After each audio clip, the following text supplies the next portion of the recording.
¿Por qué el 70% de los vigilantes de seguridad dicen que su sueldo no es suficiente? Pues resulta que proteger a los demás no siempre protege tu bolsillo. Vamos a desgranar la cruda realidad que hay detrás de la placa. Hola equipo, bienvenidos a Seguridad Privada al Día. Hoy vamos a hablar del día a día real de un vigilante de seguridad, más allá de las rondas y los controles de acceso. Empezamos antes de que salga el sol, nos uniformamos y nos metemos en turnos interminables. 12, incluso 14 horas. Por fuera, la calma. Por dentro, el agotamiento. ¿Planes familiares? Olvídate. Cuadrantes hechos por un algoritmo borracho, horas extras forzadas y los fines de semana son solo leyendas. ¿Por qué? Porque nadie quiere entrar por este sueldo. Es un círculo vicioso perfecto. ¿Y la nómina? El 60% se va en el alquiler, otro 30% en impuestos. Lo que queda apenas cubre la compra, ya no hablemos de un capricho.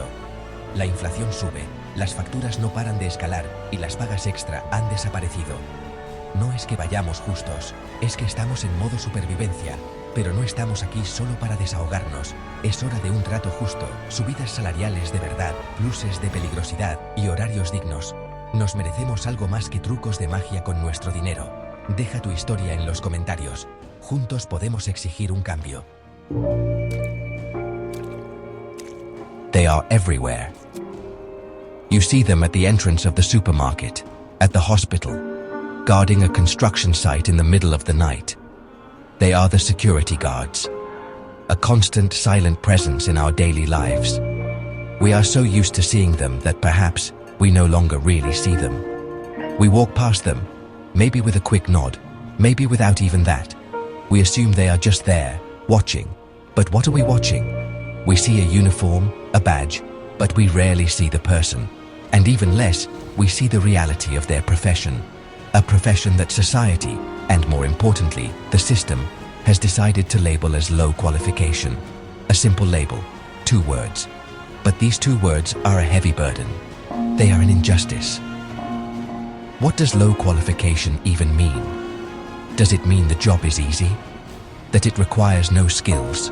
No responsibility? Anyone who has spent even 5 minutes thinking about it knows that's not true. A security guard is the first line of defense. They are the first person you look for when there's a problem. A theft, a medical emergency, a fire. They are expected to know how to act, to remain calm under pressure, to risk their own safety for ours. Yet we call their job low-skilled. This label is not just an opinion. It has tangible, devastating consequences. It dictates their salary. It shapes their working conditions. It denies them the respect they deserve. It's a convenient fiction that allows companies to save money and society to look the other way. Let's be clear, this isn't just about semantics. It's about dignity. It's about recognizing the true value of a job that is fundamental to the functioning of our society. Think about it. We trust them with the security of our shopping centers, our workplaces, our public transport. We expect them to face down aggression, to prevent conflict, to be the calm in the storm. Is that a low-skilled task, or is it a convenient way to justify paying a pittance to those who protect us? This essay is a journey into the reality of Spain's security guards, a reality hidden in plain sight. We are going to talk to them, listen to their stories, and understand what it really means to wear that uniform day after day, night after night. The story of the security guard is the story of a paradox. They are asked to be highly responsible, yet they are treated as if they were easily replaceable. They are trained to handle risk, yet they are not compensated for the danger they face every single day. They are a crucial part of the security apparatus, yet they are often left unprotected themselves. This is not a complaint. This is a statement of fact, a reality that thousands of men and women in Spain live with. It's time to remove the label. It's time to look beyond the uniform and see the professional, the person, the invisible shield that protects us all, waiting for a recognition that never seems to arrive. My day starts when most people's day is ending. That's what Javier, a guard with 15 years of experience, tells me.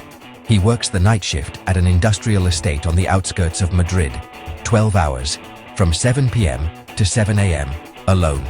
His job is to patrol a huge, dark and silent area. You think you're just walking around, but you're not, he says. Your senses are on high alert for 12 straight hours. Every noise, every shadow, every car that slows down. You are constantly evaluating threats. It's mentally exhausting. The loneliness is a heavy companion. The cold in winter bites deep. The fear is always there, a low hum in the back of his mind. This is not a passive job. It's a state of permanent vigilance. And it's not just the night shifts. Think of the guard at a crowded concert or at a football stadium. They are not just standing there. They are managing crowds, de-escalating tensions, looking for suspicious behavior. They are the first to intervene in a fight. They are the ones who have to face verbal abuse and often physical aggression. Maria, who works security in a large shopping center, describes it vividly. You get insulted daily. People see the uniform and think they can say anything to you. If you ask someone to put on a mask or to not smoke, you prepare for a confrontation. You have to have the psychology of a diplomat and the skin of a rhino. A simple request can escalate into a dangerous situation in seconds. The sacrifice extends far beyond the workplace. The endless rotating shifts, the nights, the weekends, the holidays worked. It all takes a toll on personal life. I have missed so many family birthdays, so many school plays, Javier admits. You live on a different schedule from the rest of the world. Your partner goes to bed and you go to work. Your kids go to school and you are trying to sleep. It creates a distance. You feel disconnected from your own life. This is a common story. The job isolates them. It forces them into a rhythm that is incompatible with a normal family and social life. It's a silent sacrifice, one that is not reflected in their paycheck or in public perception. Then there is the physical exhaustion. 12 hours on your feet, patrolling for kilometers, sometimes in extreme heat, sometimes in freezing cold. Many posts don't even have a proper booth or a chair. Many companies expect the guard to be constantly moving, to be visible. After a 12-hour shift, my feet are swollen, my back hurts. I get home and I just collapse, says Maria. And then, after a few hours of broken sleep, you have to do it all over again. This is the daily reality. A grueling routine of physical and mental stress, of loneliness and personal sacrifice. All for a job that the system insists on calling low-skilled. A job that asks for everything and gives so little in return. How does one become a security guard in Spain? Many people might think it's a simple process, a quick course and you're done. Nothing could be further from the truth. The path to obtaining the official accreditation, the Tarjeta de Identidad Profesional, or TIP, is a demanding one. It's regulated by the Ministry of the Interior. It's not something you get in a weekend. The initial training course is 180 hours long. That's more than a month of intensive study. And it's not just about how to stand at a door. The curriculum is extensive and complex. It covers legal areas, technical skills, self-defense, and first aid. They have to study constitutional law, criminal law, and specific security regulations. The training doesn't stop there. The technical professional area is vast. They learn about security systems, communications, fire protection, and how to collaborate with state security forces. They are trained in detection, identification, and how to act in the face of a crime. Then there's the physical preparation. This isn't a gym membership. It's specific training in personal defense. Techniques for rescue, handcuffing, and disarming an attacker. They also have to pass rigorous physical tests. And on top of all that, they receive training in first aid.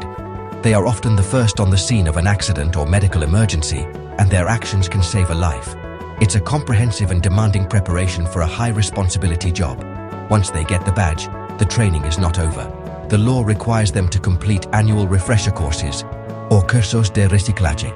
20 hours of mandatory training every year to keep their knowledge and skills up to date. This is not optional. If they don't complete it, their license can be suspended. This continuous training ensures they are prepared for new challenges, new technologies, and a constantly evolving security landscape. So, let's ask the question again. Does this sound like a low-qualification profession, a job that anyone can do? The evidence says no. It requires serious study, physical fitness, and a commitment to continuous learning. This entire process, the initial training, the exams, the continuous recycling, has a cost. a cost in time, effort, and money, which often comes out of the aspiring guard's own pocket. They invest in their own qualification. They demonstrate a capacity to learn and adapt. They pass state-controlled exams. They are, in every sense of the word, qualified professionals. Yet, when it comes to negotiating their collective agreement, when it comes to setting their salary, this entire effort is ignored. The label of low qualification prevails. It's a slap in the face to every man and woman who has studied and trained to earn their place in this profession. The system itself demands they be highly qualified and then denies them the recognition. The label low qualification is not just insulting, it's a tool. A tool used by security companies to keep wages depressingly low. Let's talk numbers for a moment. The base salary for a security guard in Spain, according to the National Collective Agreement, hovers a little over €1,000 net per month. Let that sink in. For working nights, weekends, and holidays. For facing verbal abuse and physical threats. For taking on immense responsibility. Just a little over the minimum wage. I do 12-hour shifts, sometimes 16 if a colleague is sick, just to make ends meet, says Carlos, a guard at a hospital. With the base salary, you can't live. You have to work extra hours. You are always tired, always stressed about money. This situation forces guards into a vicious cycle of overwork. To earn a decent living, they must chain together endless shifts, often exceeding the legal limits. This chronic fatigue is not just bad for their health, it's dangerous. A tired guard is less alert. Their reaction time is slower. This puts them, and the people they are supposed to protect, at greater risk. The companies know this, but the model is profitable. They win contracts by offering the lowest price, and the only way to do that is by squeezing the guards' salaries and conditions. The label of low qualification is their legal and moral justification for this exploitation. It's a perfect system, but only for the employers. Then there is the issue of equipment, or the lack thereof. The collective agreement states that companies must provide the full uniform and necessary equipment. But the reality is often different. Many guards have to pay for their own boots, for a warmer coat, for a proper flashlight. They give you the basics, says one guard who prefers to remain anonymous. But if you want boots that don't destroy your feet after 12 hours, you buy them yourself. If you want a vest that offers real protection against a knife, you buy it yourself. The company saves, and you put your safety and your money on the line. It's another example of how the costs and risks are transferred to the weakest link in the chain, the worker. The paradox is brutal. We have a profession that requires government-mandated training, continuous recycling, and the ability to handle life or death situations. A profession that entails real, daily risks. And yet, it is paid as if it were the simplest, safest job imaginable.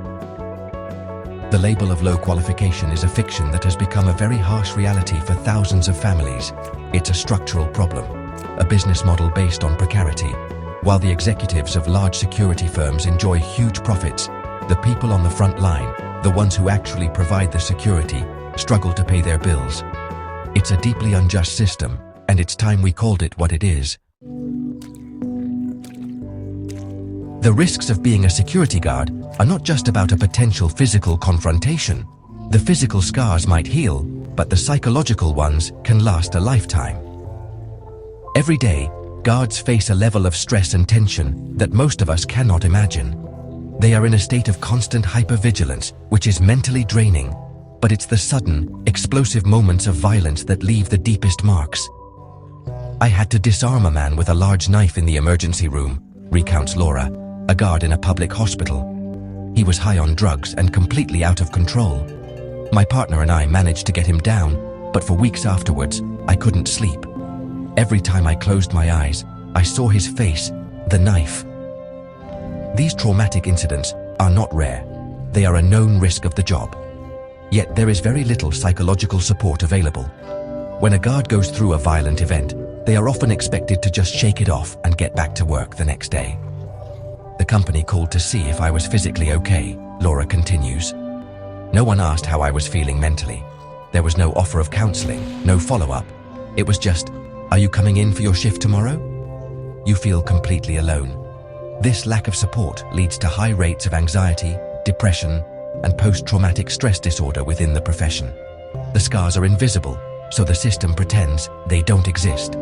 The constant verbal abuse also grinds you down.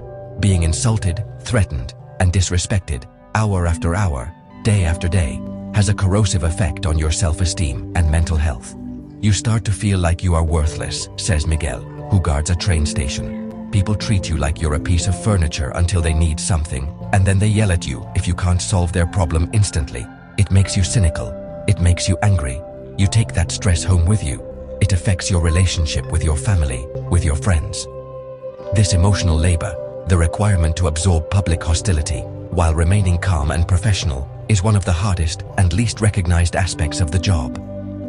And then there's the fear of what might happen, the fear of making a mistake. Security guards operate in a legal gray area. If they use too little force, they can get hurt. If they use too much force, they can face a lawsuit and lose their job and their license. You have to make a split-second decision, explains a veteran guard. And then, for months or years, lawyers and a judge will analyze that split second. You are always afraid. Afraid of getting stabbed, afraid of getting sued. It's a terrible pressure to live with. This psychological burden is immense. It's a heavy, invisible weight that every guard carries, a direct consequence of a job that is far more complex and dangerous than society is willing to admit. The situation is unfair, it's unsustainable, but it's not hopeless. Change is possible, but it requires a clear voice and unified action. The security guards of Spain are not asking for the moon. They are asking for dignity. They are asking for respect. And that respect must be translated into concrete, tangible improvements in their working conditions. The time for empty words is over. It's time for clear demands. First and foremost, the fraudulent label of low qualification must be officially eliminated. The profession must be reclassified to reflect the demanding training and high responsibility it entails. This is not a symbolic gesture. It is the cornerstone of all other improvements. From this recognition, other demands flow logically. A general danger pay supplement, or plus de peligrosidad, for all security guards is non-negotiable. The risk is inherent to the job, whether you are in a hospital, a mall, or an empty warehouse. Every guard faces potential danger, and they must be compensated for it. It's not a bonus. It's a recognition of the reality of their work. Furthermore, companies must be legally obligated to provide and pay for all necessary equipment. This includes high-quality, safe footwear, appropriate winter clothing, and crucially, protective gear like stab-proof vests, without the guard having to pay a single euro. A worker's safety should never be a business expense to be minimized. We must also talk about working hours and pay. The abuse of 12-hour shifts must end. We need stricter limits on consecutive working hours and mandatory rest periods that are actually enforced. A tired guard is a danger to everyone, and wages must be raised significantly. They should not be tied to a race-to-the-bottom collective agreement, but linked to the real cost of living, with guaranteed annual increases based on the CPI. A professional who we entrust with our safety should not have to worry about being able to afford rent or feed their family. It is a matter of basic social justice. These are not radical ideas. They are the minimum standards for a decent and dignified profession. But these changes will not be handed over voluntarily. They must be fought for. This is a call to action. A call for unity among the more than 80,000 security guards in Spain. It's time to overcome the divisions between unions and the isolation of the workplace. It's time to organize, to speak with one voice, and to make your demands heard. Through public awareness campaigns, through legal challenges, through collective negotiation. It's time for society and for the politicians to look at the person behind the uniform and recognize their value. The fight for the dignity of security guards is a fight for a safer and fairer society for all. The invisible shields deserve to be seen, they deserve to be respected, and they deserve justice.